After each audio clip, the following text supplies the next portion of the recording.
The college basketball experience, West Coast Conference, a.k.a. the WCC preview edition on the Sports Gambling Podcast Network is brought to you by Underdog. Underdog is hooking up new customers. Play just $5 and get $100 in bonus funds when you use the sign-up code TCESGPN.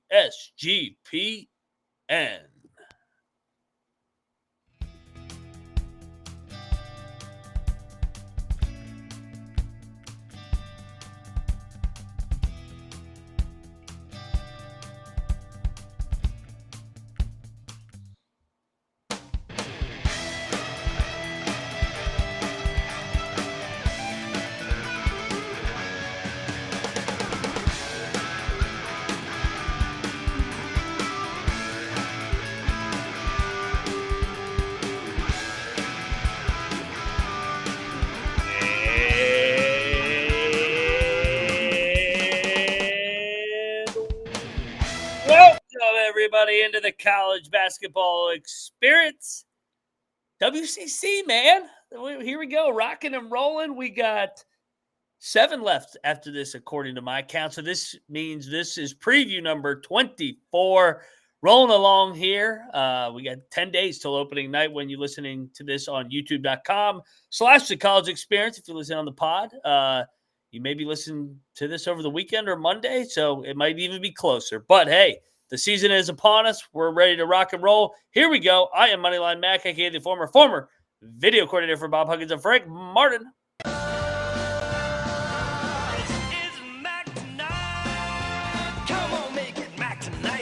Oh, yeah, baby. That sounds a little bit different.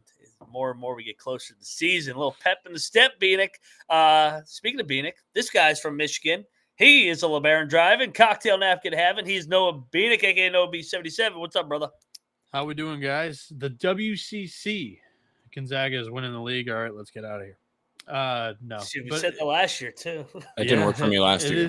It is very similar to what we said last year, but I think St. Mary's brings back even less this year. That makes it more valid this year. But yeah, it's Gonzaga, St. Mary's. San Francisco is kind of joined the good old boys club, but they still can't beat either one, if that makes sense. So those are the 3 that really separate. Today's job is to figure out 4 through 12, and we're going to help everybody else do that. Indeed we will, or we will try. Third man in the booth, you see him with his Washington Nationals hat on. He is from D.C. He is the green mowing, weed growing. He is Troy Tuning, a.k.a. the D.C. Sports Messiah. What's up, Bran? What's going on? You know, it's election season when you're getting those goddamn annoying ads that are 3 times louder than the normal programming. So this is the only time of the year that I wear my campaign shirts. And, you know me, I rock Tyrone Biggums and Clayton Bigsby, the only guys that I see eye to eye with that I would vote into office besides myself. Maybe Moneyline Mac, actually, after getting banned from TikTok, I feel like could pick up some extra voters. But yeah, we're going to get on this conference, and we get to hear Noah talk about how my investment in Gonzaga easily winning the league last year was not the best investment that you could have made. Yeah, let's get right into it. Recap it, Noah. I know I struck out. I know Troy struck out. Did you strike out too? Yeah. I had Gonzaga winning the league as well, both the regular season and tournament. The winner of the tournament last year was Gonzaga. So we did get 2 check marks there as we both picked them to win in Vegas. But yeah, St. Mary's, they had more returning production last year than they did the year prior. They had Augustus Marshallonis, who was the player of the year, coming back. They had Mitchell Saxon, who was the defender or the defensive player of the year in the WCC, coming back. And then they had Harry Wessels, I believe, was a guy that they had coming back. So there was just a little bit more production last year, but the depth was so unproven that it was not a very attractive pick to have them winning it. But as we've kind of learned, Randy Bennett is that guy.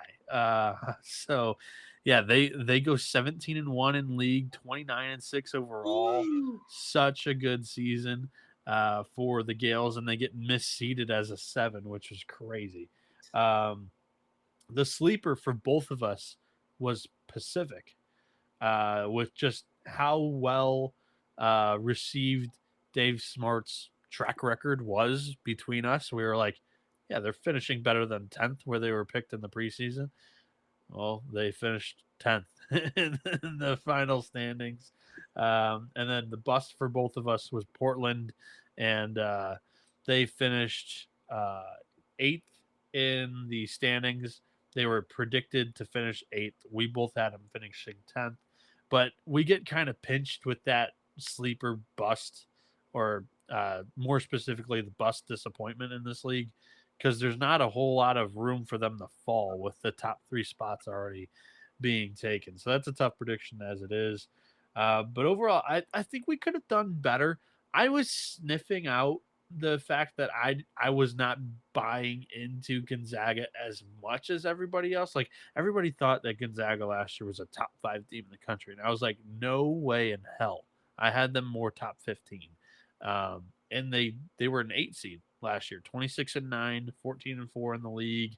They weren't that great. So I think I deserve a sticker for that prediction. Other than that, nothing too special there.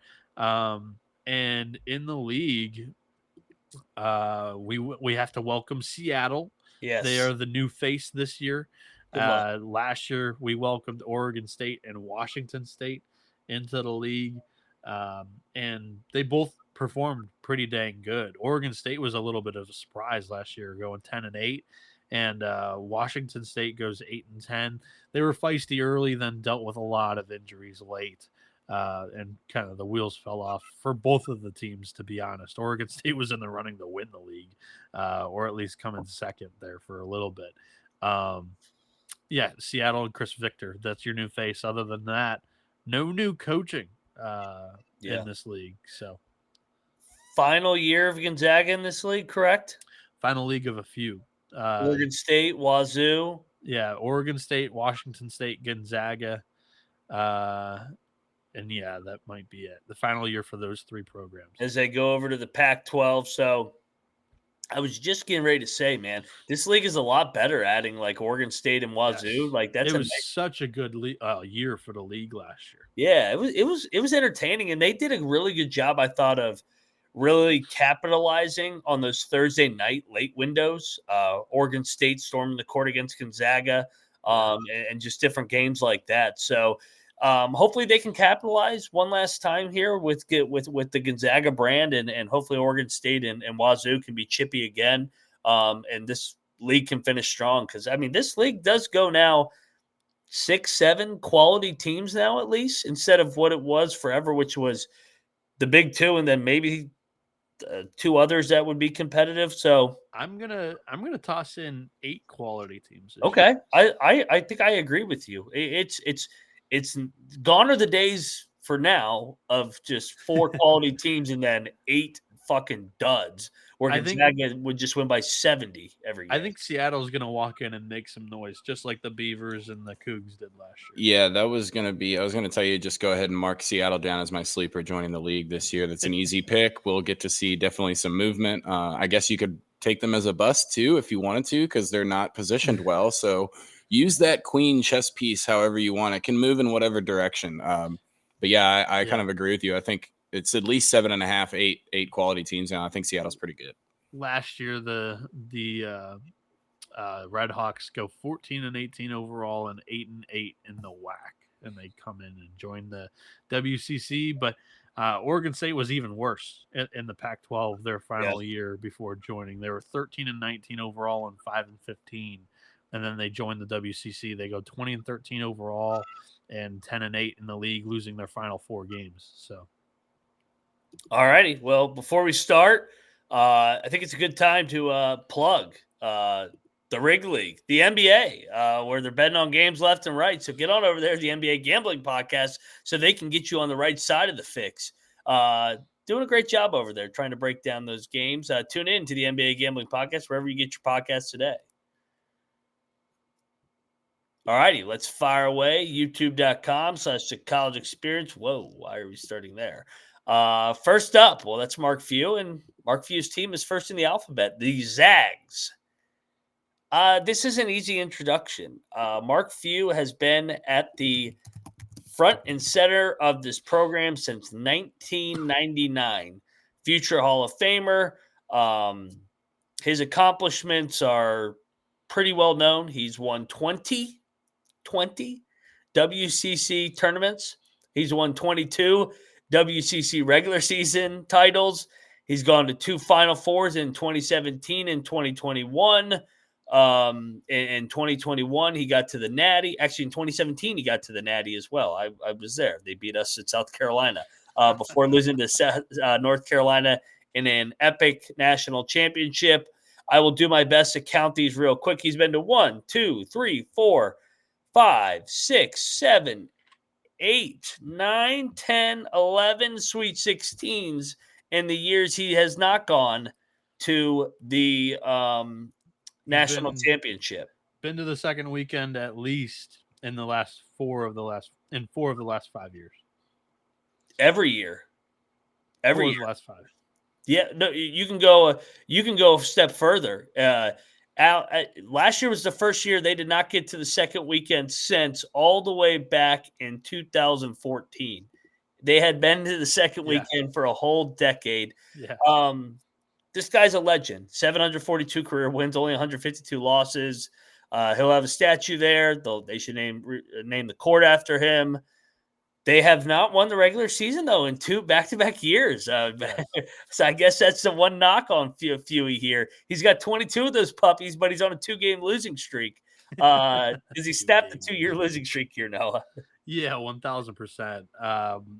Just by nature of St. Mary's is a program that runs so much, or it runs so well on the continuity within their program and Randy Bennett's coaching. Whereas Gonzaga's got the name brand and they're able to bring in like highly touted portal guys. St. Mary's isn't quite to that level yet. I'm kind of sniffing like that they might be able to once Gonzaga leaves the league, because then St. Mary's is going to consistently be in the NCAA tournament year in and year out. 7 straight seasons of a top 10 offense nationally for the Gonzaga Bulldogs under Mark Few. I think they're headed there once again. I think they've got a really good pick and pop duo in Graham Ike, who this line for him, he returns. He's a 6'9" big man. He played 23 minutes a game last year. Looks very, very similar to a 2022-23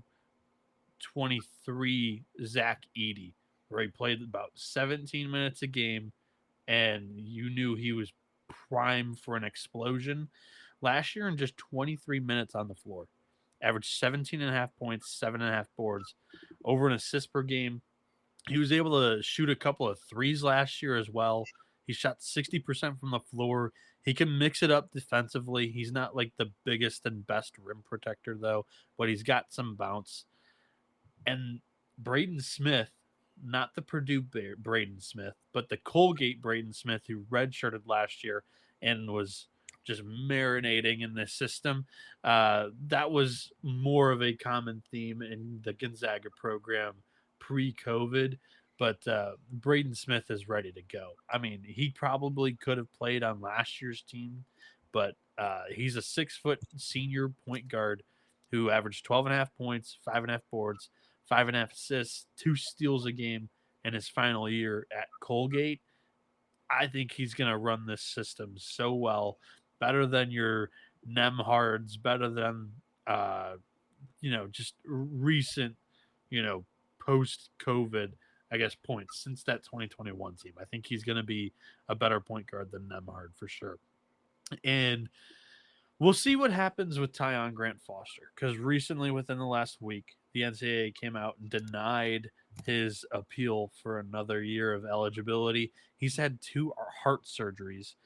He has been in college athletics since 2018, but he's had 3 years cut short.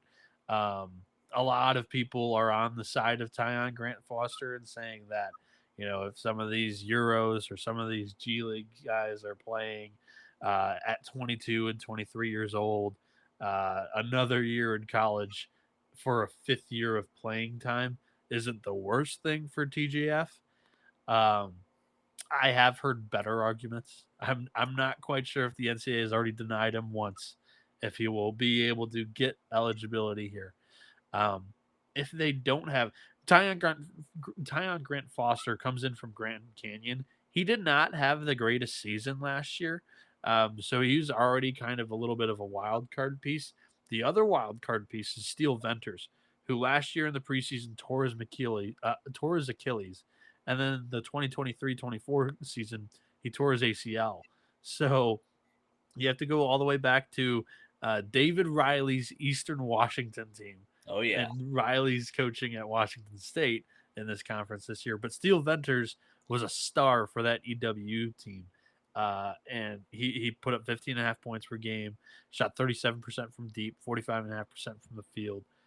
He's on your wing, but the number one wing option, so those two are your wild card shooters and kind of provide some length on the defense.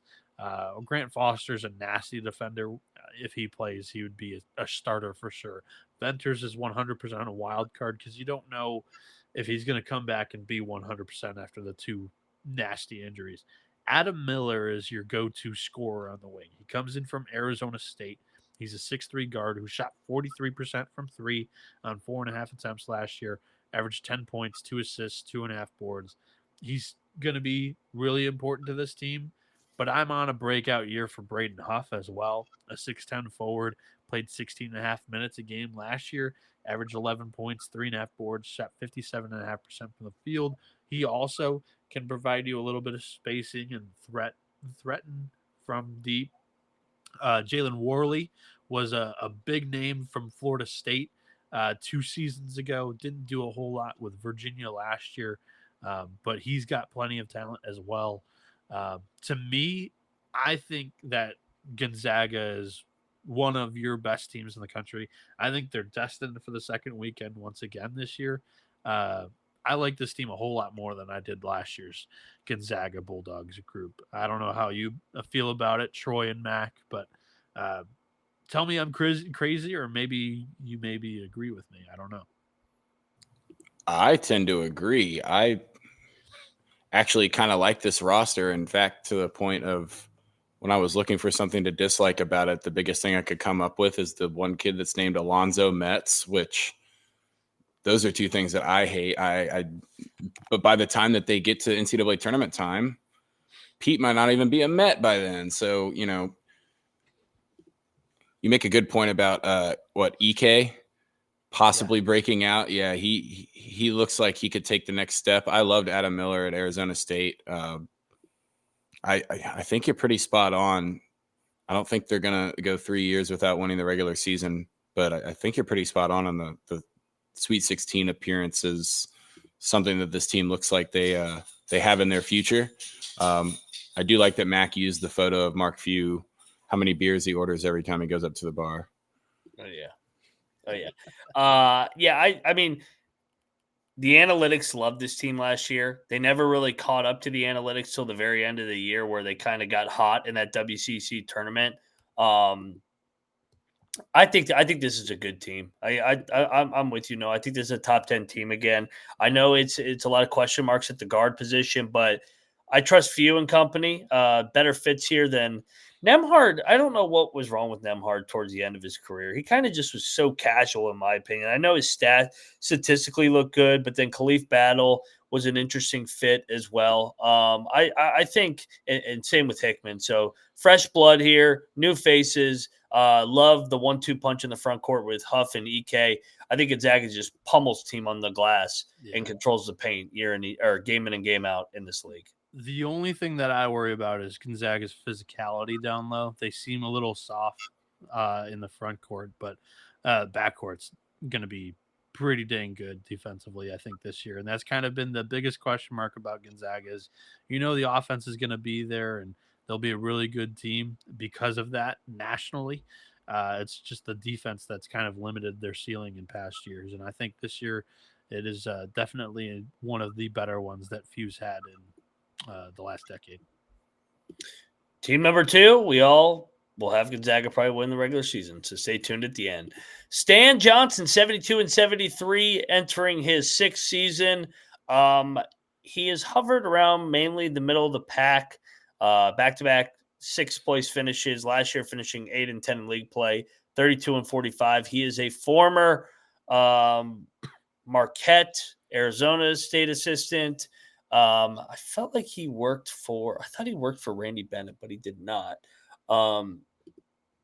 What's your thoughts on Loyola Marymount? No Kelly LePepe this year, so it'll be interesting for Colby what he'll do with this team. I think it's the second year without LePepe, right? Yeah, I know, but I mean, everybody's trying to play still, so we have to clarify that. So yeah, Understand Johnson. This has been a little bit of a seesaw program, but last year they didn't quite get back above 500. This year, I do think that this team is good enough to be over 500. I don't know if they're going to get there. I don't know if the math works out because you look at Gonzaga. I think they're going to be an 18-plus win team in the league. St. Mary's has been in that area code in the recent years. So I think my math goes to about 16 wins for St. Mary's. And you just look at it, and the room for wins and teams above 500 in the league, there's not a lot. But I do think that LMU's got a good enough roster to do it. I really like the shooting that Stan Johnson has on this roster here. He just doesn't have a point guard, and that's the big thing that might keep him out of my top 5.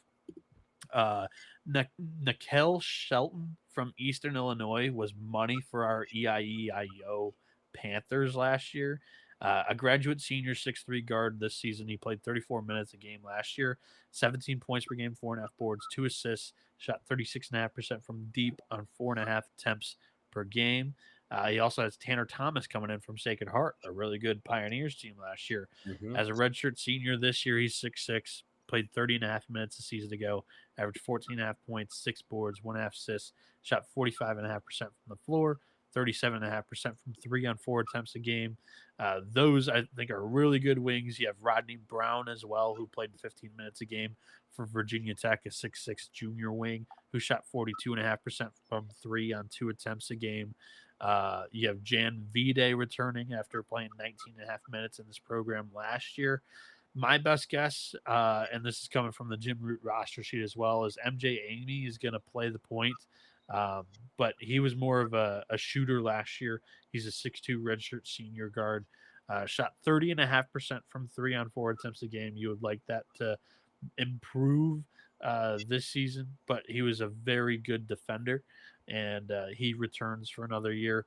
And they also have a good rim protector in Rick Isanza, a 7'1" grad senior, played 14.5 minutes a game, but averaged over a block in limited time. So I like this group. It's talented. They've got some shooting. They check off a couple of boxes that I look for defensive potential. It's really hard to kind of predict how good some defenses are going to be if the program doesn't have that consistent high defensive ceiling. It's just they don't have a traditional point guard, and that's my biggest question mark. I've got LMU in the top half. Troy, how about you? I actually have them in my top half too. I agree with the talent of the roster. Looking for wins on their schedule again it does become difficult when you just immediately take like 2 or 3 teams and mark them as losses right off the bat. But I've got them as the highest challenger to my top 4 in this league. I kind of like what they put together. The Vide kid is going to have to play pretty well, but I kind of see him taking a step forward. That's a guy to keep your eyes on here with this LMU team. They should look good against the bottom half, but outside of that, it's a bunch of toss-ups. Last year, I was trying to remember. Yeah, they were good defensively. They just struggled to score. I think that there's a lot of roster turnover. They're towards maybe the bottom half in returning production, but I think that they seem to have a high floor under Stan Johnson for the most part. 2 years ago, kind of fell out a little bit, 12-19, 5-11 in league play, but I think that's the absolute floor. I think that there's somewhere in between those 2 years there. So put me down for around a 500 year As you can see, 72 and 73. So, yep.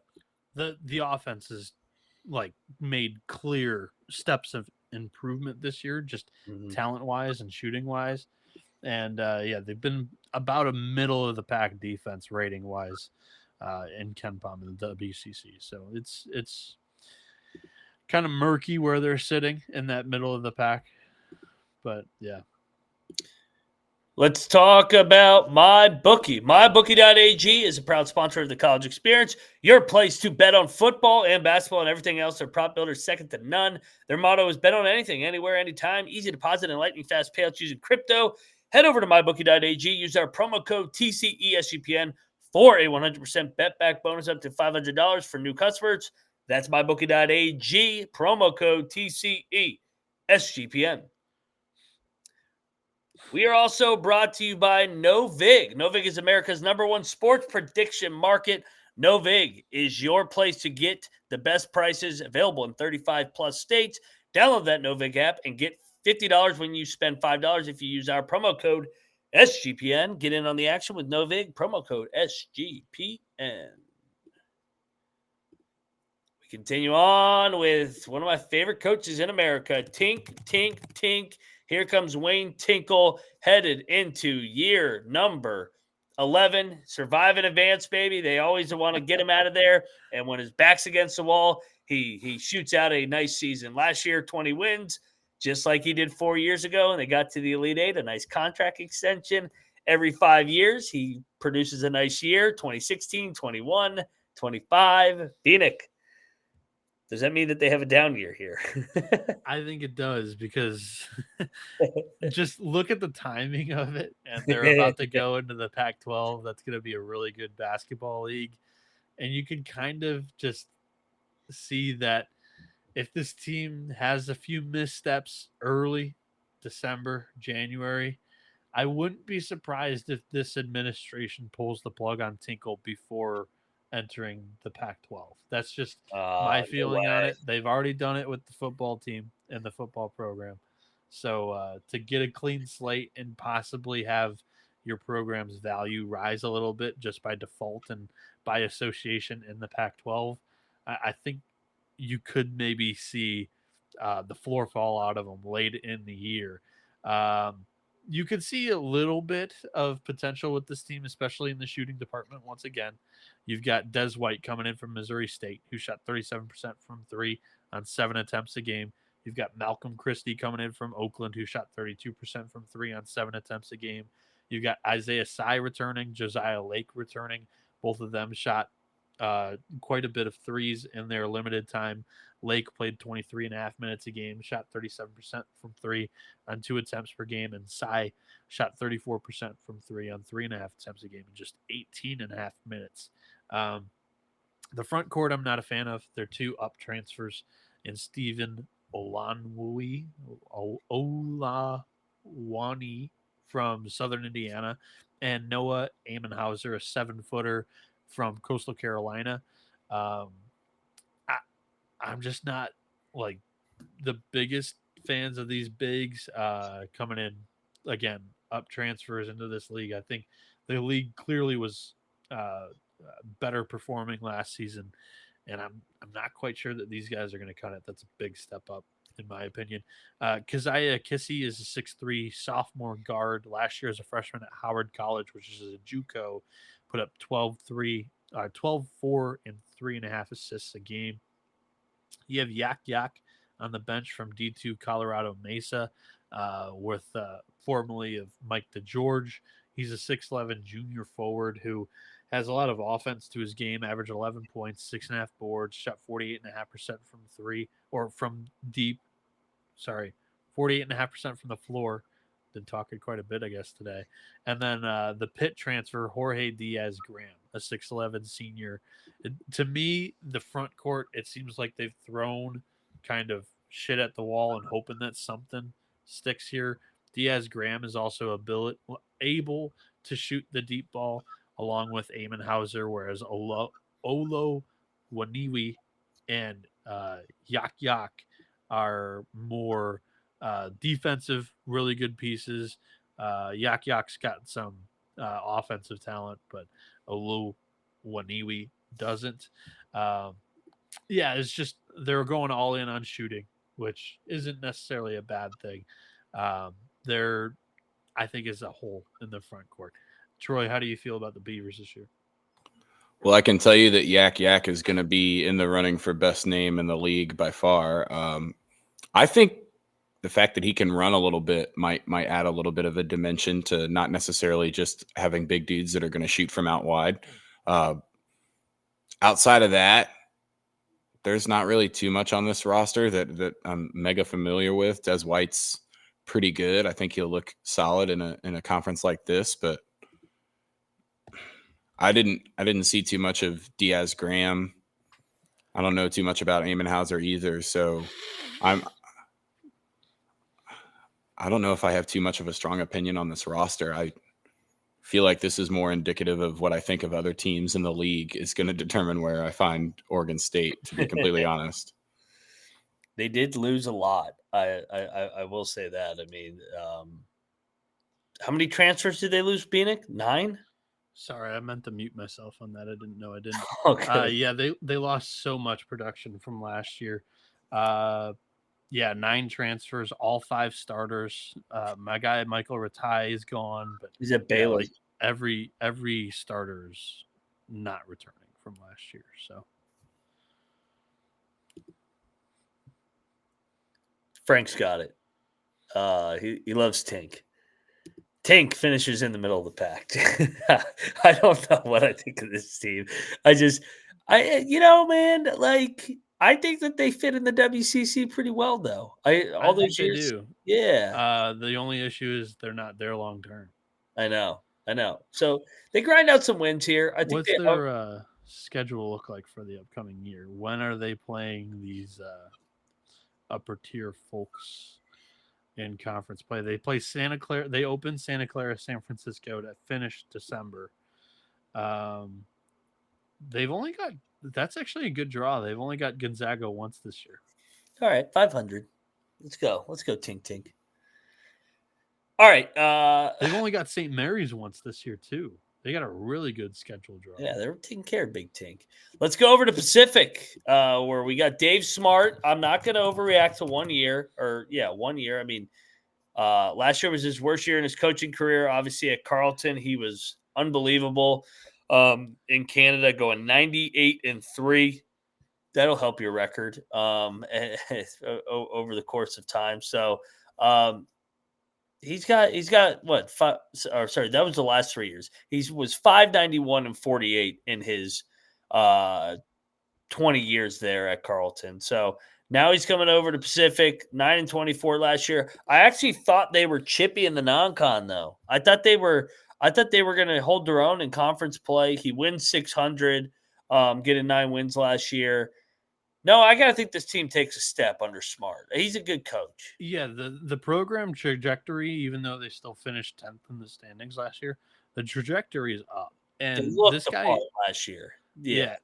And this guy can recruit too, but he's more known as like just being a really good talent developer and also being able to get the most out of his teams. He recruits in some really good talent that he's buying low on. That's for damn sure. Caius Koblikis coming in from Florida. Isaac Jack coming in from Dayton. Jayon Pitt is a top 100 guy, a 4-star recruit in this year's class. He's a 6'7" freshman wing. You got Casey Ibekwe or Ibekwe from Washington. Like those 4 guys all like buying in at the ground floor, and we'll see what happens at Pacific. How high their ceiling is, I think, is dependent on a couple of these high major hits or the Dayton kid or the 4-star incomer. The guys that have played meaningful basketball before in their college careers, Alexi Marmaleos shot 38.5% from deep at Lamar last year on 6.5 attempts a game, averaged 14.5 points per game for the Cardinals. He's a 6'2" senior guard who played 30 minutes a game last year. Jaden Clayton averaged 4.5 assists for Maine last year. He's going to be probably the starting point guard this year. Justin Rochelin comes in from UC San Diego. He shot 34% from three on 3 attempts a game, 46.5% from the floor in just 19 minutes a game. And then TJ Wainwright, a 6'3 senior guard from Long Beach State. He shot 40.5% from three on 4.5 attempts a game, 46.5% from the floor. He averaged 13.5 points per game last year in 30 minutes for the Beach. Pacific's rosters, I think, better, more talented than it was last year.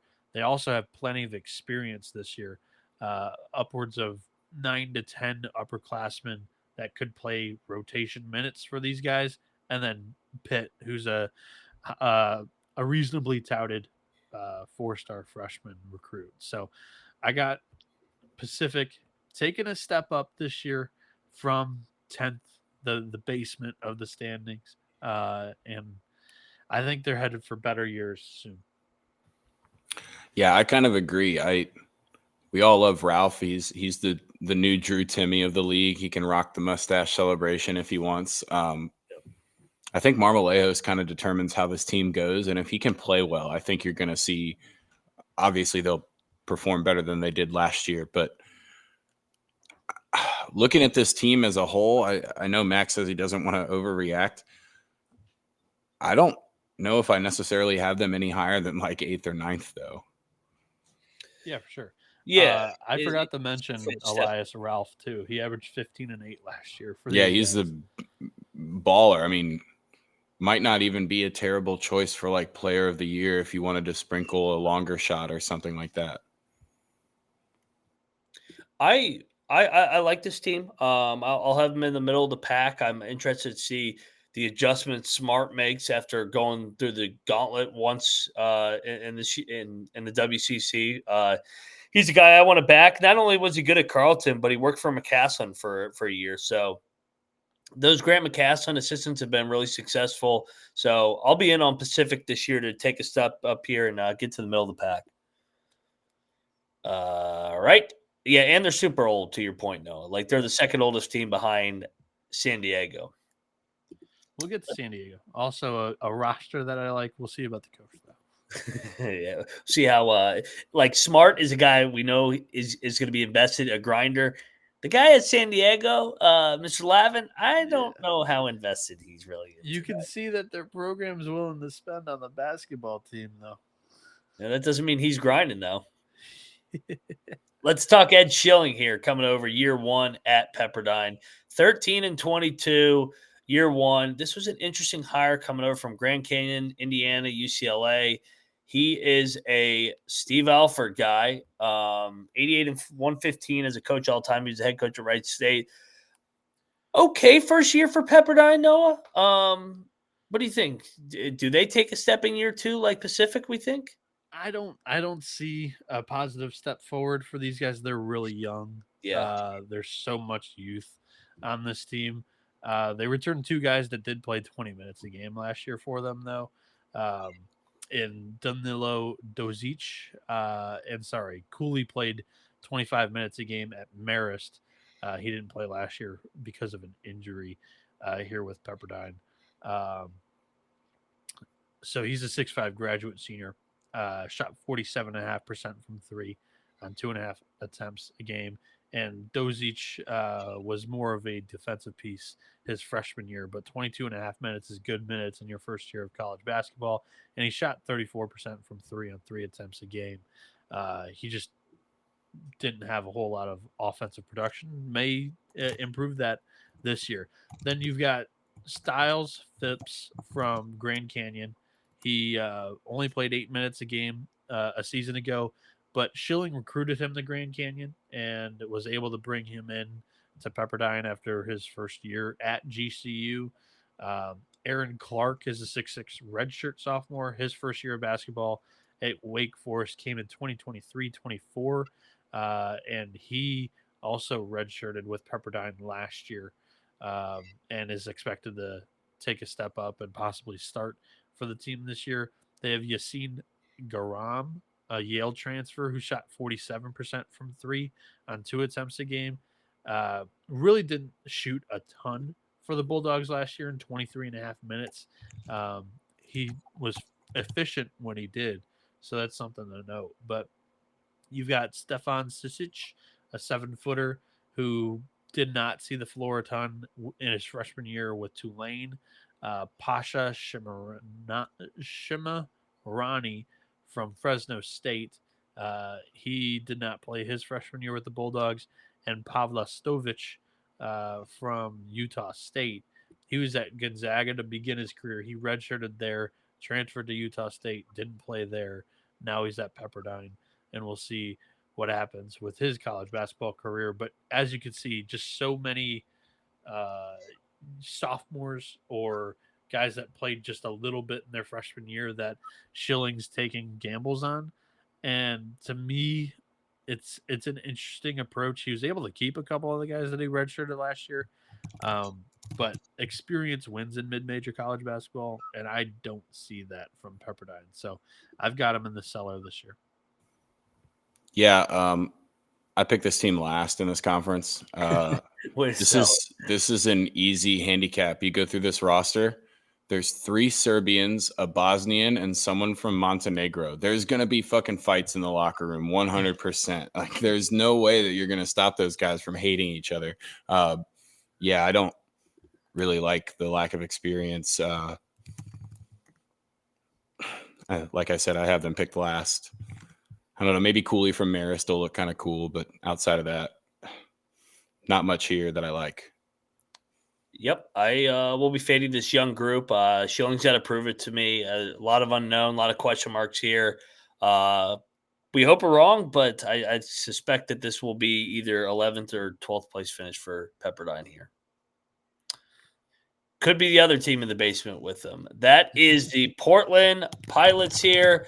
Coach Legans, coming over here, year number 5. He was really good at E-Dub. He remember the brothers that went over to Oklahoma.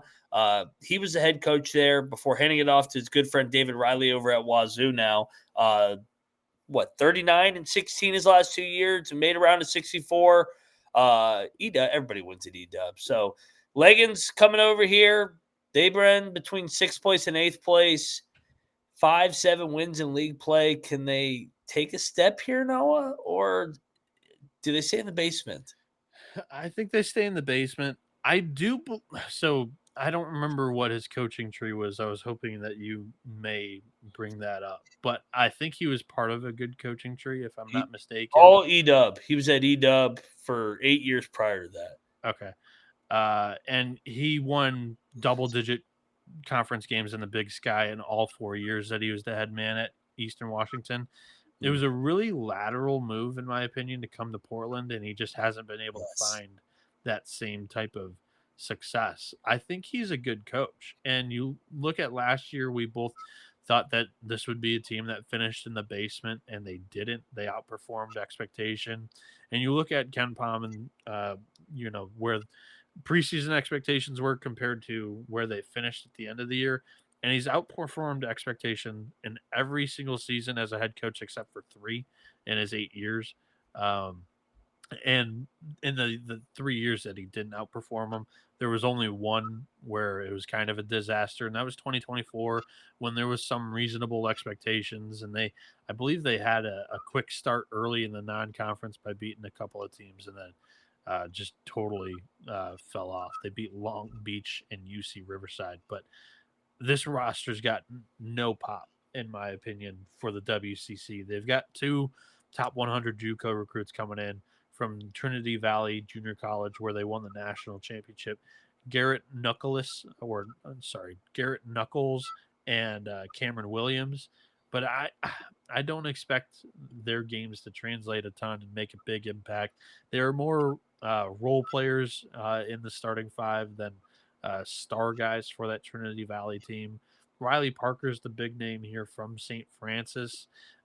He transfers in, played 31 and a half minutes a game last year. He's a 6'2 senior guard, averaged 13, 3.5, and 3.5, shot 37.5% from deep on 5 attempts per game, 47.5% from the floor. Outside of that, it's just really unproven depth You've got a couple of transfers in the front court that are expected to start, and Matus Ronsky and James O'Donnell. O'Donnell played only 12 and a half minutes his freshman year, but it was for a San Francisco program that played in the WCC last year, so he's at least seen this type of competition before. Ronsky comes from the A10, which is a similar quality competition league. He played at Duquesne 17 minutes a game, shot 35% from three on 3 attempts as a 6'8" forward / wing there. But yeah, I mean, there's just not a whole lot to really bet on with this Pilots group, guys. Troy, how do you feel?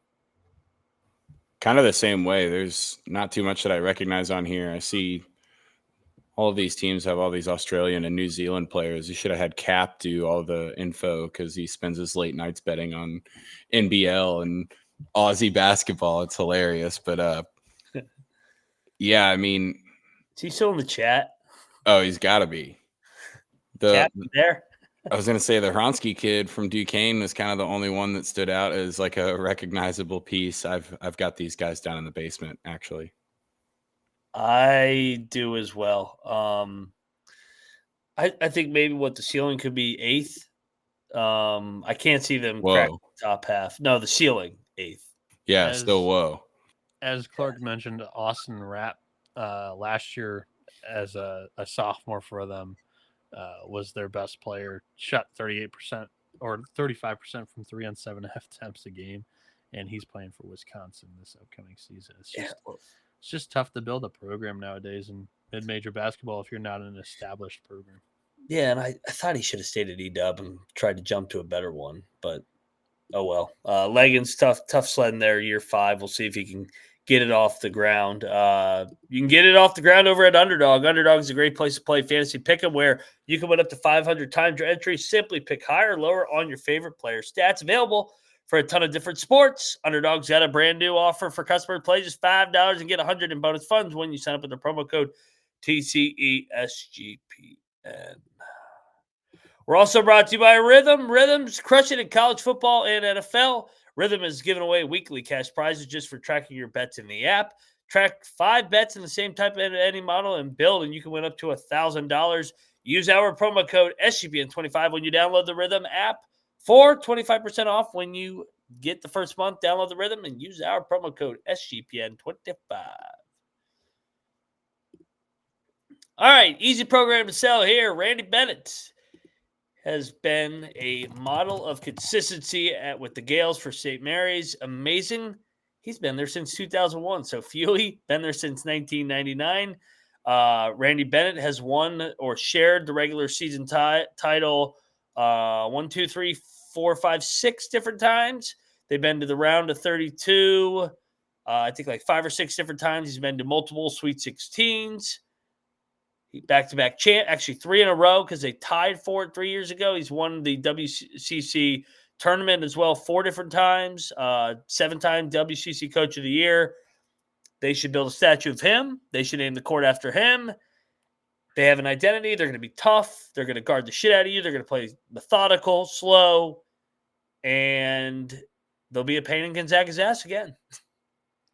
Yeah, thank God they're an easy program to sell because this team and roster on paper is not an easy roster to sell. Yeah. They returned 1 starter, and that's the Arizona transfer, Paulius Morauskas.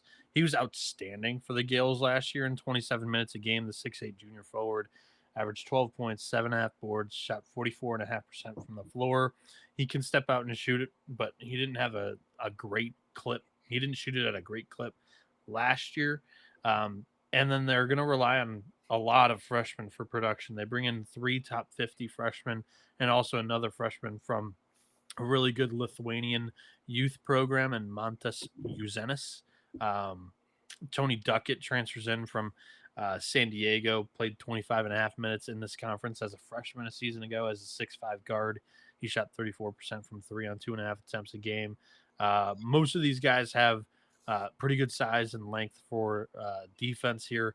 Mikey Lewis is a guy that should be able to break out this year in this system. Last year as a freshman, he played 16 minutes a game, shot 37.5% from 3 on 4.5 attempts. He's going to, play a big factor in the point guard position for this team on the offensive side of the floor.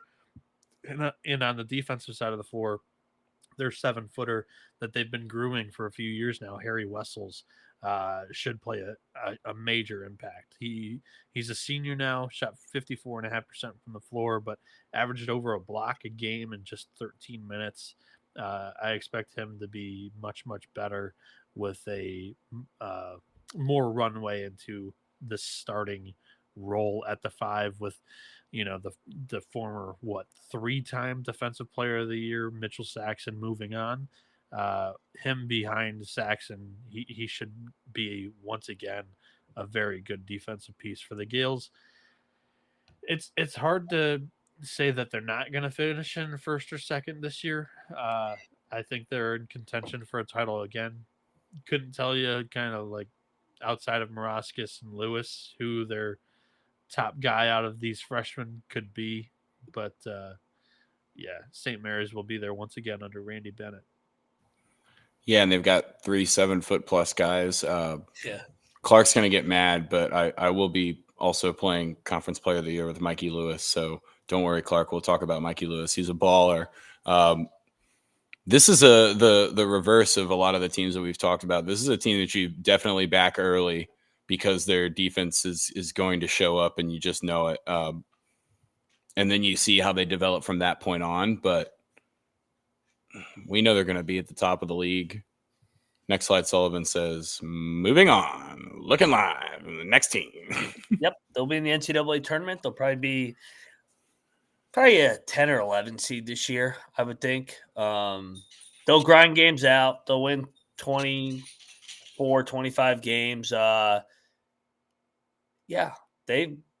I don't care who's on the roster. I trust Randy Bennett. I mean, they lost Mahaney last year, and everybody panicked. They went 17-1.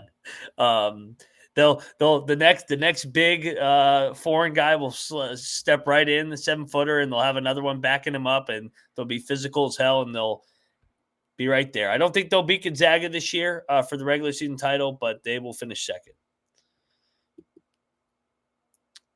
All right, this program. San Diego, 6-27 last year. Steve Lavin headed into now year number 4. This has been a boomerang program. 11 wins, and it jumped up to 18, then down to 6 last year. Invest a lot of money in the program, 272 and 212 overall. He's a well-accomplished coach, been to Sweet 16s, UCLA. He was at St. John's as well. No, what are we doing here with these Toreros? This is definitely a top half roster in the league in the preseason here, but the game may have passed Lavin by in the decade that he was out of it. He's tallied just 13 wins through 3 full seasons as a head coach in the WCC. The first year, he had an outstanding roster, and it's like they sucked. They only won 4 games. The last 2 seasons haven't been nearly as talented as that. This year, I don't think that it's in that first year's talent classification yet either. But they go out and get Tyler Johnson, who's been a high major player his entire college career. If you can't remember, he was the guy that Kenny Payne was pissed about with his tights. Oh, God. Not on this team. Tyler Johnson is a little bit of a do-it-all point guard. And in a league like this, I think he actually might be able to be a pretty big impact player. He averaged over a steal and a half last year for Wake Forest as more of a role player for that team in 23.5 minutes a game there. They bring in Tanari Lane, who shot 35.5% from 3 on 7.5 attempts a game at Georgia State. He averaged 14 points, 3 boards, 1.5 assists a game in 35 minutes. He's a 6'5" graduate senior guard. Very good piece there. And then Asane Diop, a 6'8" junior forward from Colorado. He only played 15 minutes a game last year. This is an NAI stud. Colorado had quite a few of them from last year. He comes over now into San Diego's team here. There's seniors, experienced seniors on the bench here. They have good depth. I think The returner in KJ Bradley Jr. is a nice piece. He didn't shoot it great last year, but he was their best scorer. Averaged 14.5 points per game, 3.5 assists, 2.5 boards. They're going to have him more on the wing this season and see if he can improve shooting wise, because Tyler Johnson is a pretty good ball handler, but both of them are probably going to split time at the one. The 5 is where I kind of struggle. They have no proven production here in the States. They're looking at 2 Euros that are probably going to split some time there, and then a lot of freshmen. So San Diego, I like the roster. I don't love Lavin, or at least where he's been the last few years here at USD. The athletic department is clearly spending, and that's a good thing. I just don't know if Lavin's the guy for them to be able to get them into winning seasons at San Diego. So I don't have them in the basement just because I think the talent will keep them afloat. But I don't have them in the top half of the standings either. Yeah, I definitely don't have this team in the basement. I am a little worried. Outside of talent, what they have, will they be able to kind of come together? But their makeup of their guards should be able to carry them a little bit. They should be able to score the basketball. Keeping KJ Bradley, I think, is pretty big. I mean, it comes down to how Diop plays, I guess. If maybe he can steal some extra minutes at the 5 if they go small or something like that. But in this league, that seems like a recipe for disaster. And, when you have to play a team like St. Mary's or something, you might get shut down pretty easily. So, I mean, you can say they take a step forward because they went 6-27 last year. But and I'll go ahead and claim the low-hanging fruit of saying that. But I still have them in that mid-range. Yeah, talented. I mean, like you said, roster, talented, but I don't know what the identity of this program is. Last year, they were horrible offensively. The year that they had success, they were really good defensively. So I don't know. Like you said, offensively, is Lavin a little bit behind? I don't know. He was out. He was out of the game for a decade. So this was a weird hire when they hired him. I know he's a big name. He was in the media. But year 4 is a big year for him because they are investing in this program and they're coming off a 6-27 year. I have him towards the middle, all things considered. I mean, I think that's relatively bullish. Yeah, I mean the roster is good, but I question if Lavin's the guy to elevate the program. Yeah. Gerlufsen, how do you pronounce it? Gerlufsen. I always butcher his name. He's a damn good coach though. 76-40. He is a part of this tree.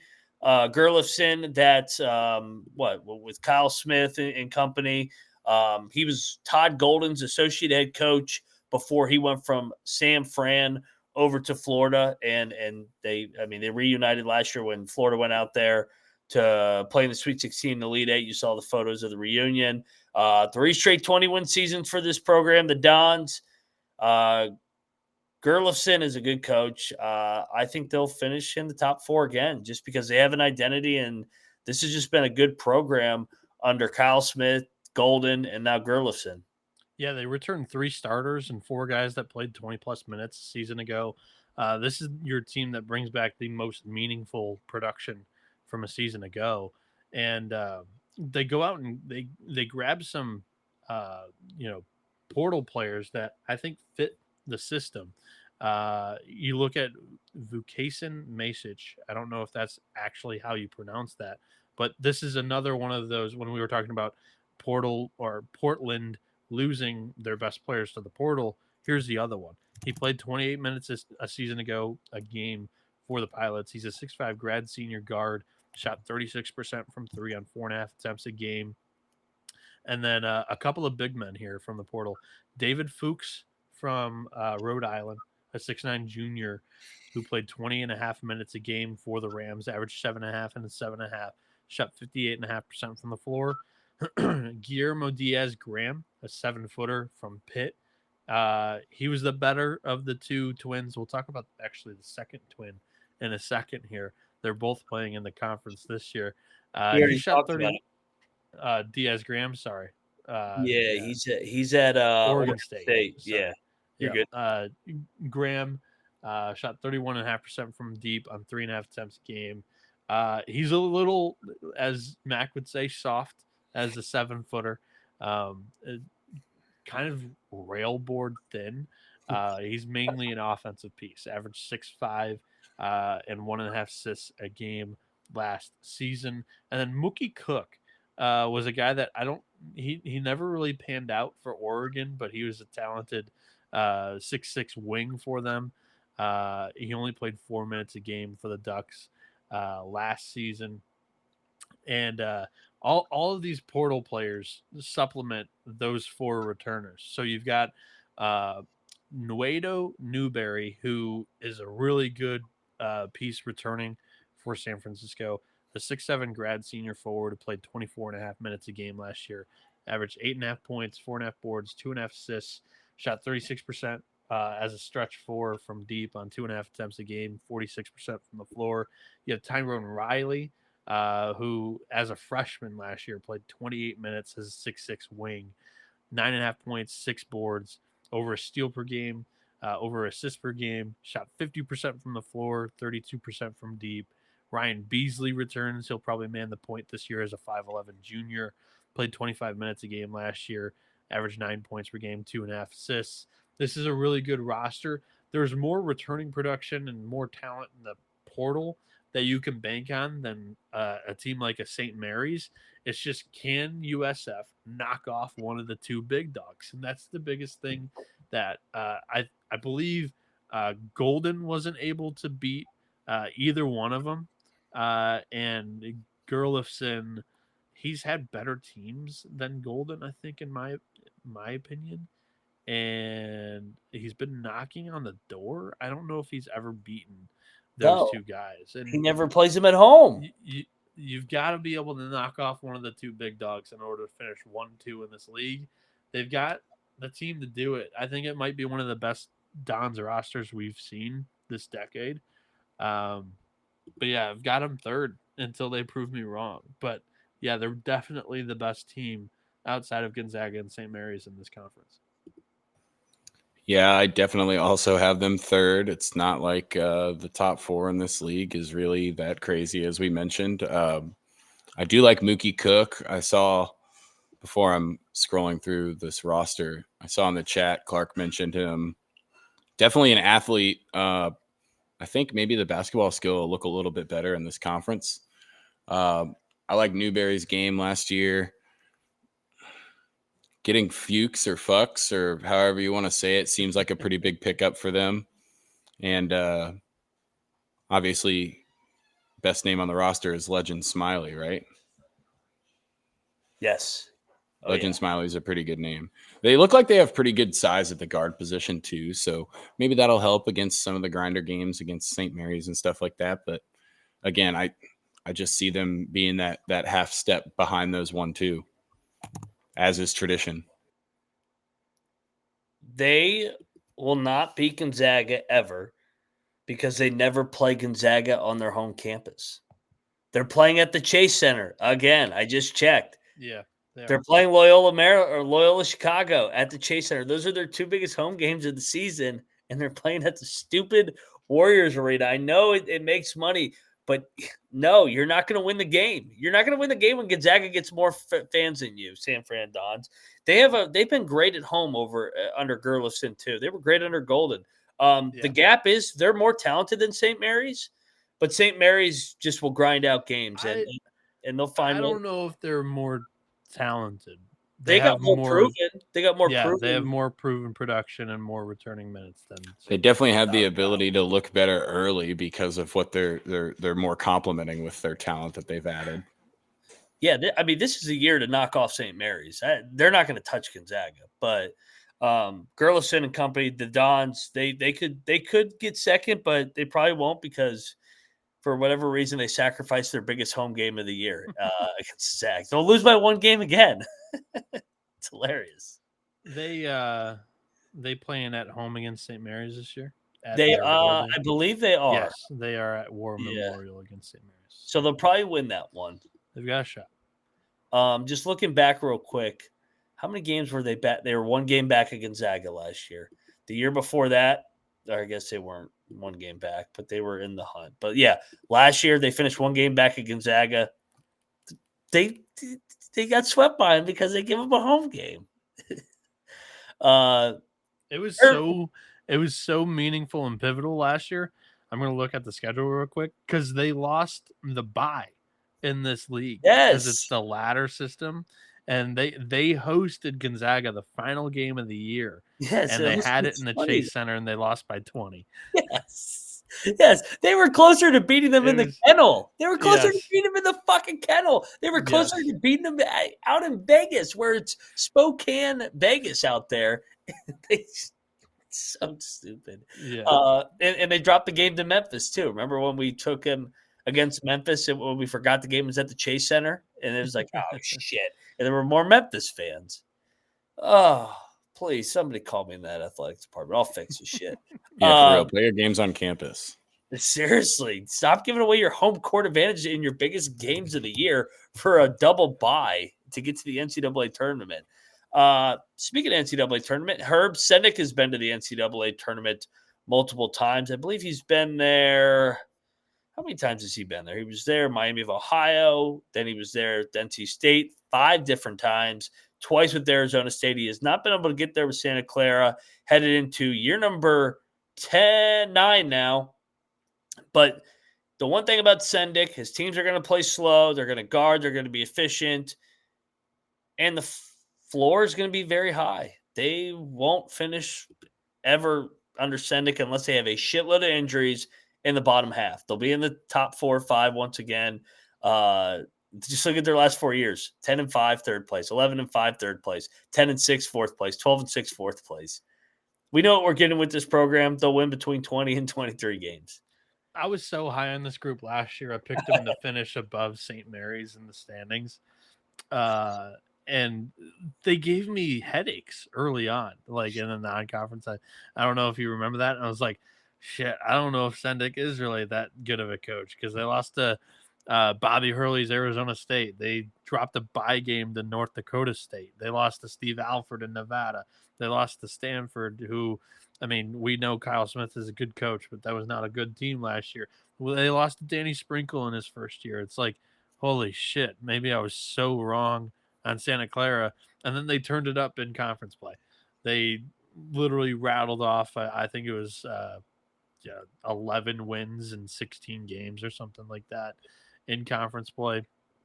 But they lose 4 starters. The only guy returning for them is Elijah Mahi, a 6'7" senior forward who played 24.5 minutes a game last year. He shot 43.5% from 3 on 2.5 attempts a game, shot 48% from the floor, averaged 11 points, 4.5 boards, 2.5 assists. He's going to be the best player this year for them. They have Brenton Napper returning, who averaged 2 assists a game in just 15 minutes. He's a redshirt senior, going to be the point guard for this team this year. Shot 43% from 3 on 2 attempts a game, 53% from the floor. They bring in Garrig Normand from Michigan State. He's going to be a really nasty defensive piece. He's a 6'5" redshirt sophomore. He's got the length for this Herb Sendek system. He loves the big wings. And I think he's got another one in Normand. He can also shoot it a little bit too. You've got Jake Ensminger, who played 19.5 minutes a game for the Broncos last year. He's a redshirt junior this season, 6'9" wing there. And then Thierry Darlin was one of these G League players that have transferred into NCAA, if you want to call it that. He averaged 9 and 5 in the G League last year. Alexander Gavil-Yugov, as a freshman at Villanova, barely saw the floor. He comes into Santa Clara as a potential to be a really good guard in this system as well. You got Bucky Oboye still in the program, a 7-footer. Last year, he only played 4 minutes a game. This year, he'll probably split time with Chris Taddeo from Iowa, who transfers in. Last year with the Hawkeyes, he only played 5 minutes a game. The front court's relatively inexperienced outside Mahi. The back court's got some really interesting pieces, some returners mixed with a couple of down transfers. Should be an interesting group for Santa Clara. They should stay within the top 5 of this conference, I would think. I don't think they should drop out of it, but definitely not nearly as dangerous in conference and necessarily out of conference as I thought they were last year. They weren't even that dangerous non-conference, but Santa Clara should be in the top 5 for most people, I think, this year again. Yeah, I agree with that. The Darlin and Mahi are going to produce quite a bit, I think, for this team. Whatever you think about the G League being allowed to come back into college, who cares? We're just watching basketball anyways. It doesn't even matter. But again, you could, not really know anybody on this roster, and I think I would still take Sendek to finish 4th or 5th, just like he said. They might have a chance, though, with Darlin and Mahi to maybe upset one of the top teams. I'm just not going to pick them to do that until I see it, to be completely honest. Yeah, they lose a lot. Some question marks at the guard position, but I like the front court. I like Sendek. I'll have him in my top 4 again. Like I said, the floor is very high with this team. They have an identity. Side note, Bienick, we were talking pre-episode. Look at Herb Sendek. Yeah. Look at Randy Bennett. And then throw in what's his face. Throw in what's his face from ESPN too into this bunch. They all look the same. Who? The bald dude, former Virginia Tech coach. Oh, Greenberg? Yeah, he looks like him too. They fucking look exactly alike. Bennett, Sendek. Hilarious. Bald white guys. Shout out to them. Way to shave it. Way to shave that dome. Way to shave that dome. or wax. Way to maintain it. So shout out to the bald white guys out there. I'm not too far from you guys. I'll probably join the club here in about 10, 15 years. So fantastic. Chris Victor over there at Seattle. They had really been rolling as a program. Last year was a down year. You mentioned it at the top of the hour here, Noah, that they went 14-18. But prior 3 years, 20 to 23 wins. They won the regular season in the WAC and then 2 4th-place finishes. This is a good program. I'm interested to see how they translate from the WAC over here to the WCC for 1 year with the top dogs. What's your take here, Bienick? My take is I think they're going to be a top half team. Their defense is always good, and the crack house is a tough place to play. You look at the team, there's quite a few experienced players here. They're looking at 6 upperclassmen possibly in this rotation. 3 seniors return in the backcourt that all played 24 plus minutes a game a season ago. Malik Arrington, the point guard, played 29 minutes a game. He's a 6'3" guard who can really dish it, average 7.5 points per game and 4.5 assists. And both Braden Maldonado and John Christophilus are both wings. Maldonado shot it a lot better than Christophilus. Maldonado shot 39% from deep on 5 attempts a game. Christophilus shot 5.5 threes a game at 28.5% clip. He shot it better previously in his career. They're looking for him to get back into form for this team this season. They also return a 6'10" sophomore Horan Dan. Last year as a freshman, he played 11 minutes a game.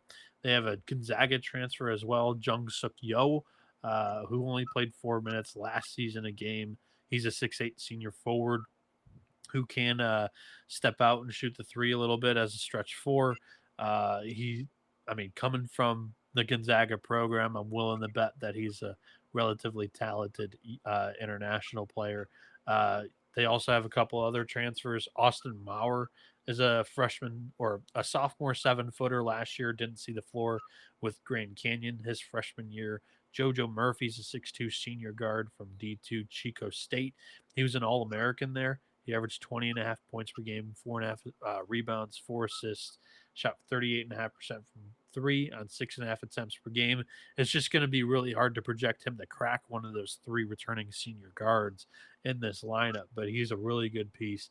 Brock Felder's a 6'8 junior forward from Southern Utah that might get some burn here. He played 23 minutes a game last year, shot 59.5% from the floor, averaged 6 and 6. But this is a really good Seattle group. Chris Victor's had some really good defenses with the Redhawks. They've knocked off. I think they beat Washington one of these recent years. Back-to-back years.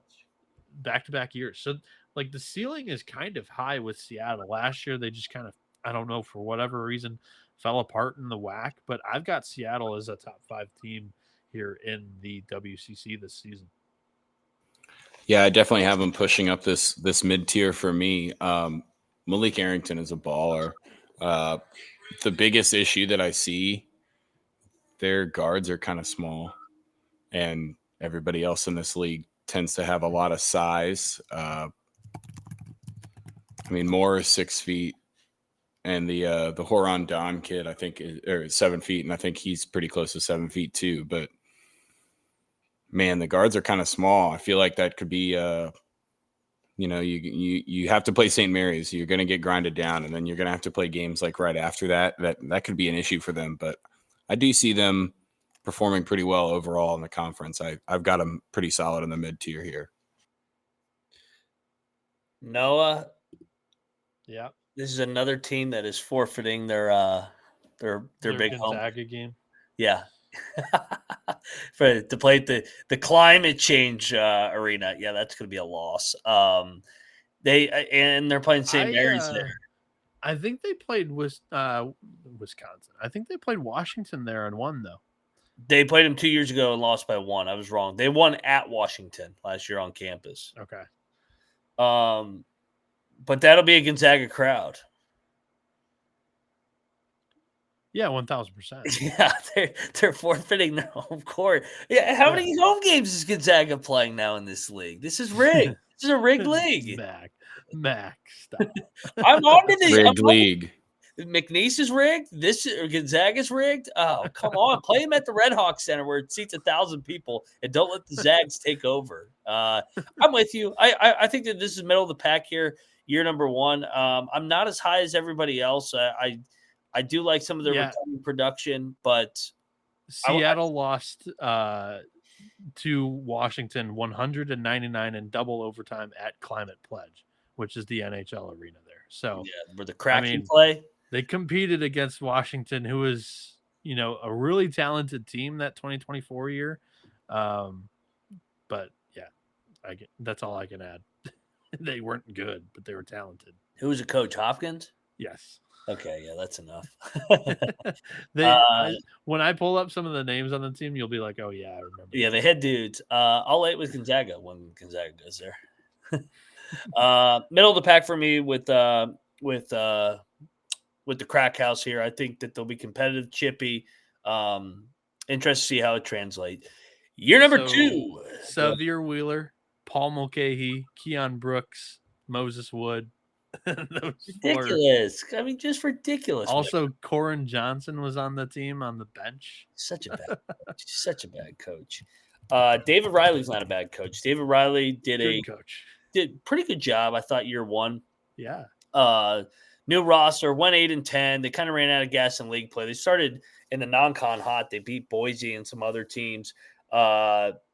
Was awesome at EW, won the league back-to-back years, 23 or 44 wins in his last 2 years. You can see it 23-11, 21-11. Never has been able to win that conference tournament. What do we think of David Riley's new group here in year 2, Noah?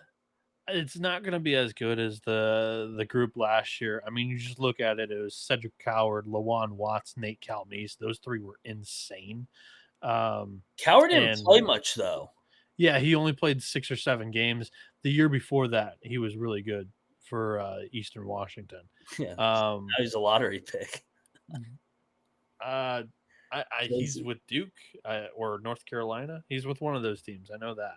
No, he went into the draft. He signed. Oh, he did? Yeah, he signed with Duke, but then he ended up going into the draft, and he didn't go back to Duke.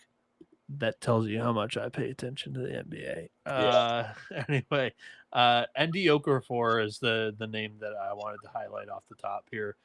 He's a 6'9" redshirt junior forward, shot 62.5% from the floor in limited time last year, but he's such a good defender, over a block per game in just 14 minutes a game. Expand his role out, and I think he's going to be one of the most important, if not the most important piece to the bunch. The other guy I think that could challenge him for that is Jerome Morton from the portal from Morehead State, a 6'4" junior point guard, averaged 3.5 assists a game last year, 10.5 points, 3 boards, shot 45% from the floor, 37.5% from 3-on-3 attempts a game. They returned 2 guards that were freshmen last year, Tomas Tarastarson, who shot 41.5% from 3 on very limited attempts, and Case Wynot, a 6'6" guard who played 13.5 minutes a game his freshman season. They also bring back Rehards Vavers, a 6'7" junior forward who played 14 minutes a game, shot 48% from 3 on limited attempts during the season. Parker Garrett's also comes back after playing 10 minutes a game last year. But I expect Emmanuel Ugbo from Boise State. He comes in after playing only 10 minutes a game his freshman year. The Broncos were really high on this piece, and he jumped in the portal, comes over to the Cougars, and I think he's going to be a really good player in the front court alongside Simon Hildebrandt from High Point, who was the next one up if he stayed with the Panthers. He's a 6'9" senior forward, played 13.5 minutes a game there, averaged 5.5 points, 3 boards, shot 34% from 3 in limited attempts, was 46.5% from the floor. I think this is one of your best front courts in the conference, ex Gonzaga, St. Mary's, and there was another one that I liked. But like those 3 are just a clear different tier. Washington State's got a really good front court this year. I think Morton's a good point guard.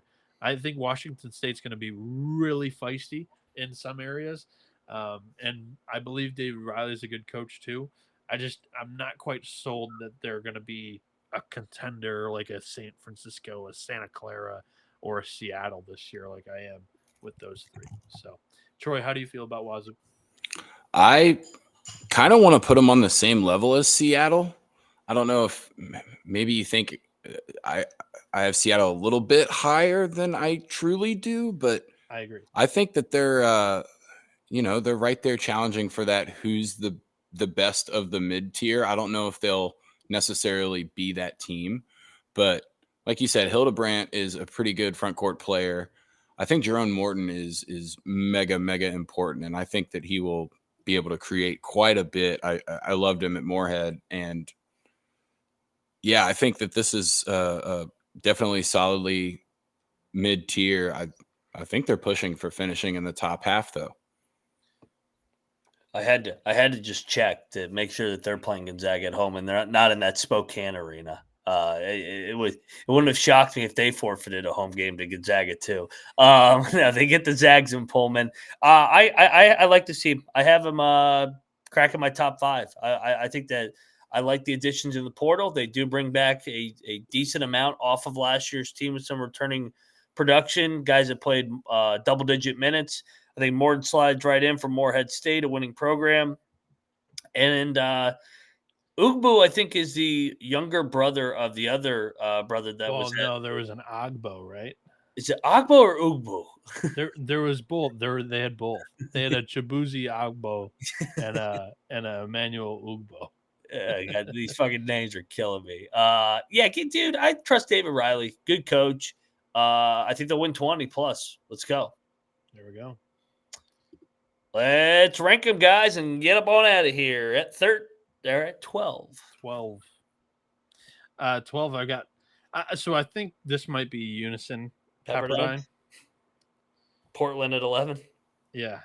Pepperdine, Portland, 12, 11.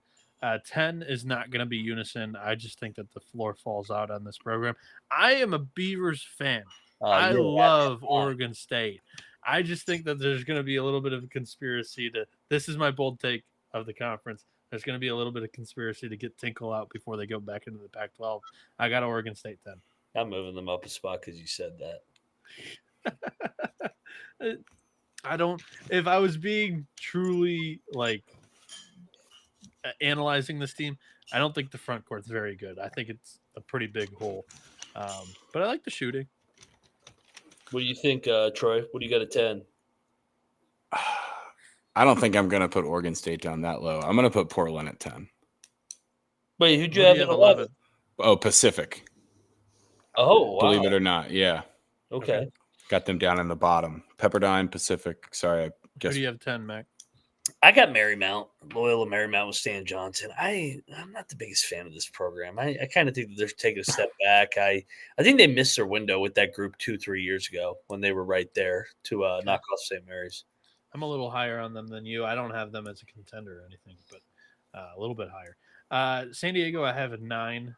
To me, it's a talented roster, but I fear that the games pass Lavin by. We didn't have a single coaching change in this conference. I'm predicting at least 2 with both Oregon State and San Diego. Yeah, so I did Portland at 10, and 9 is where I have Oregon State, actually. Oh, Troy's kind of on my coattails with that. Yeah, not necessarily high on the Beavs.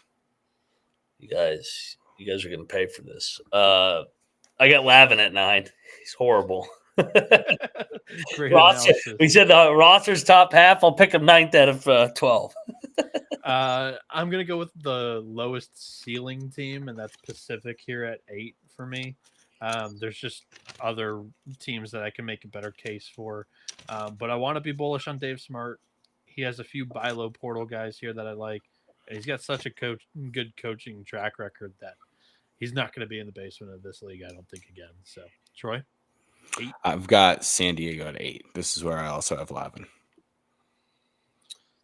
At 8, I am going to go. You guys are drinking too much Kool-Aid on these Seattle guys. I got Seattle at 8. Boo. I'm not trusting the crack house. They're playing at the climate. Their money at home. They're playing at the climate thing every other game. But everybody's going to lose a game to Gonzaga. Why are you holding that? They play like 4. They play Wazoo there. They play St. Mary's there. The Free Needle Arena. Yeah. No, I need to see it from them in this league. I'm going to fade them coming into the WCC. They were in the WAC last year. They struggled. Nah. Well, yeah, they did struggle last year. They were young, and now they're bringing back 3 seniors in the backcourt that all played 20-plus minutes. 7, I got Loyola Marymount here. Really good shooting. I like the rim protection as well. They're going to try a point guard by committee thing. We'll see how that works. I'm not very high on it. So I got LMU at 7. That's right where I have them too, Bienick. I've got LMU at 7. Mostly because I got to make sure Seattle's above that. Dave Smart and Pacific get up to 7th for me. Let's go. This is a nice step if they can pull this off. At 6, I've got David Riley and Washington State. I think they lack a little bit of shooting on this year's roster, but I like the front court a lot, and I think Jerome Morton's a pretty good point guard that's coming in from Morehead State. He is an up transfer, so I'm not all the way bought in on that working out flawlessly, but I think he's going to be pretty good for Wazoo. So I got them 6th. 6 is where I'm going to put Seattle. I can bump them up a little bit, but I don't think I'm going to go any higher than that. I like the roster. Tink, 10-10. We're just going to stay steady this year and survive another year, get another gig. Let's go, Tinkle. I don't know. 10-10 might still get him canned. No way. He won. If Oregon State's that motivated, they ain't gonna be motivated. It's Oregon State basketball. They're looking for new blood going into the Pac-12 is a good basketball league. Bray was 0-7 and he got fired. Like that's 0-7. I'm talking about if he's 500, he ain't getting fired. Okay, you want to go into the Tinkle tenure? Yeah, why didn't they fire him then? They were in the Pac-12 then. Yeah, they had a 1-19 year after the Elite 8. Yeah, that's why they didn't fire him. You think Oregon? Because they just went to the Elite 8. They couldn't fire him. Yeah, but what did he do after that? He was horrible after that. Yeah, he was. He probably could have been canned. Like He was 5-15 the next 2 years after that. I know. Dude, he goes 10-10. He's going to get an extension. Let's go, Tinkle. No way. No way. Dude, he's got this thing going, baby. He's there for life. Tinkle, baby. Oregon State 6. At 5, I've got Seattle. Just always a scrappy defense with this program, and also a tough place to play. The Crack House is a good home environment, and coming into the WCC, all these California teams and what have you, it's just I think it's one of the better home environments to begin with, outside of like the Moraga and the Kennel, and They know about Crack maybe out the there. War Memorial, but I mean, When they play there, they don't play there. they play there. They don't play there for what, 4 games? It's not a big deal. There's only 9 conference games at home. That's half they'll the win. damn They'll win games. 5 of them. They'll win 5 of them for sure. That's more wins than I have Oregon State having this year. Oh, you're I'm kidding. I've got them a little bit higher on the side. My 5th team, I've got Wazoo. I like the Moorhead kid. I'm a little bit higher on him than Noah is, but yeah, we'll see how it works in this league. But I think they're challenging those the almost teams that'll be there at 3 and 4 for probably all of us. Yeah, I am gonna go. I was just counting real quick for Bienick. Okay, they do play 6 out of 9 at the Red Hawks. So Thank you for recounting. I appreciate that extra Nice. win. 6 out of 9. Yeah, so they better run the table in those. I got Wazoo, man. Wazoo plays at the Climate Change bullshit arena there. So yeah, give me a David Riley and company. I like their returning production. I like Moorhead kid, just like Troy talked about. So I trust Riley. 5th place. 4, I'm going Santa Clara, and we might all be lockstep from here on out, but let's go one by one. I got Santa Clara. There's just a lot of size and length that Sendek always falls in love with, and the program pedigree is going to keep it a high floor. So I got Broncos 4. Bienick, you can just take it. We're going to have the same 4-3-2-1. Santa Clara 4, San Francisco 3. The roster fits so well together. Gerlufsen's a great coach. They just haven't been able to beat one of the big boys. They're analytically driven. They just don't look at those same numbers the same way they should. If you look at crowd decibel level in your own War Memorial Stadium compared to the Gonzaga crowd decibel in your Chase Center Stadium. At number 2, we're going to go with St. Mary's. Banking on Randy Bennett's program pedigree and being able to develop some of these top 150 freshmen that he's got coming in. He's got quite a few of them. Paulius Morauskas, lead us to the promised land, baby. And number 1, Gonzaga. I don't know about you guys, but for me, I view this team as a top 15 team in the country. I don't know where they're at in the AP rankings, or I try to not look at that stuff until we're done with all the previews on all the teams. But I think the defense has improved, and I think they've got really good shooting this year. Both of those have kind of been, not squeaky clean under Mark Few in the last couple of years since that 2021 team. So I think this is going to be their best team since 21. Tournament, I've got Gonzaga as well. Yep. I'm not it's a fucking home. We saw it last year. Even when they were down, they won it because that shit's Spokane South. It's all Gonzaga fans. It's a home game the entire time, and it's a rigged tournament with the quadruple double bye and I mean they already play all these home games in the regular season. They get to play 13 home games, and everybody else gets to play like 9. So everybody just like, here, have our home court. Just take it. I was really hoping Mac took Oregon State. Nah, yeah, that'd be great. For our sleeper bust exercise, let's eliminate Gonzaga, St. Mary's, San Francisco, and Santa Clara. Outside of them, who has the highest ceiling? For me, my quote-unquote sleeper is going to be Seattle. Yeah, I'm going to play Seattle as my sleeper as well, as alluded to early in the show. Mac. This Georgia State team fucking sucks. Pacific. I could see it clicking for Dave Smart. I'm going to run it back. I think he's a 600 career wins. He got a taste of the WCC and a full off season here. Grant McCaslin guy. I could see Pacific jumping all the way up to 5th. We're only I was going to say, we're only like 5 to 10 years away from Pacific being in the Atlantic Coast Conference. playing Stanford in ACC game. Playing Stanford in an ACC game neutral site at the Climate Pledge Arena. You think Florida State could win there? My disappointment is going to be Portland. Last year they finished 8th with 7 wins. This year I've got them 11th in like 3 to 4 range. How about you guys?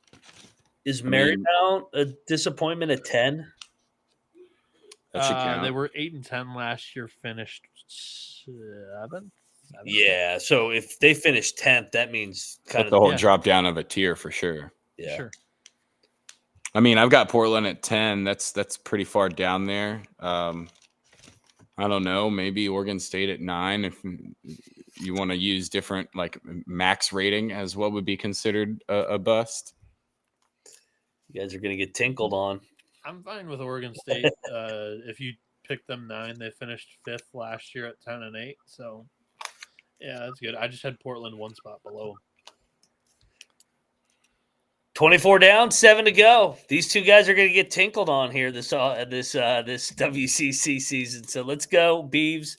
Go check out all Troy's work at Troy Tuning.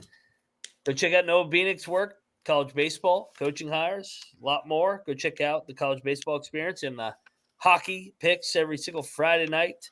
Tomorrow night, college hockey night in America. And yes, college hockey. And college hockey rules now because they let the junior hockey kids play. Let's go. Yeah, CHL. And I'm looking at the schedule, Bienick. So next week we got. Yeah, that's the thing, Troy, is like all these college basketball coaches are all up in arms crying, woe is me, as the G League's open. But the CHL just got open this year for recruiting, and you didn't hear Pete. Let's be honest. It's stupid as hell. What the hell's going on? I mean, it's ridiculous. I don't have a problem with it. They're college-age kids coming in and playing college basketball. If they made a fucked up decision to take money, no. We got to get Mac on the Oregon State roster. You want LeBron to go back to school too? He should. He's got eligibility, right? Come to school. I'm going back. LeBron goes back to Akron and rooms with Mac. To me, it's a whole nothing burger. If you didn't get into the NBA out of the G League, that means you're not good enough to be an NBA player. You're a college player. Come play college basketball. No, just stay in college from the beginning. Don't go to the G League ever. It's a waste of time. Well, I mean, that's going to happen way more often now. So, Bienick, Sunday, SEC with Colby. Monday, Big Ten with Colby. And then we have the Ivy League as well on Monday night. Tuesday night, we got a doubleheader with Conference USA and Missouri Valley. Wednesday night, we got the AAC. And then Thursday night, we got the A10 and Picks edition. We may bump the A10 up to see if we could only do the picks or the Final Four picks and season picks on Thursday. We'll talk post-episode. Yeah. So that sounds like a plan to me.